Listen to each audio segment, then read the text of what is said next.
2024-এ আসন্ন লোকসভা নির্বাচনে যাদবপুরের কেন্দ্রীয় প্রার্থী যাদবপুরের মেয়ে অভিনেত্রী সায়নী ঘোষ।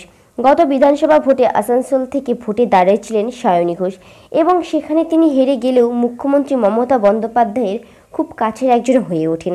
সাদা শাড়ি পরে ইতিমধ্যে জোর কদমে প্রচারে বেরিয়েছেন অভিনেত্রী সায়নী ঘোষ।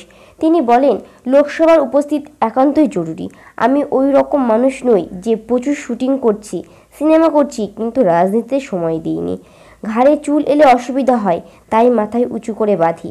মা চাইতেন মেয়ে সাংসদ হবে, তবে যাদবপুরে এবার হয় নেতা তৈরি করবেন, না হয় ছুঁড়ে ফেলে দেবেন। এখন তার মাথায় শুধু একটাই নাম, যাদবপুর। তিনি আরও বললেন, সংসদ মানে বিনামূল্যে টিকিট বিমান আর দিল্লির বাড়ি নয়, বরং সংসদ মানে তার কাছে গোটা দেশ। মিমি চক্রবর্তীর পদত্যাগ নিয়ে প্রশ্ন তুললেন সায়নী ঘোষ। তিনি বললেন, মিমি পদত্যাগ করলো আর বলল কাজ করতে পারছি না।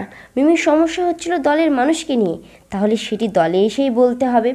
এর জন্য সংসদে আসতে হবে। বাইরে থেকে সমস্যার সমাধান হয় না। এর জন্য মিমির রাজনীতিতে না, টলিপাড়াতেই ভালো। আসানসোলে হেরে যাওয়ার পরও মমতা দিদি বলেছেন, আমি তোমায় চিনে নিয়েছি, ঘরের মেয়ে, তাই ঘরেই থাকো। অভিষেক বলেছিলেন, বড় সাংগঠনিক দায়িত্ব দেব তোমাকে। তারা জানেন আমি কতটা কাজের।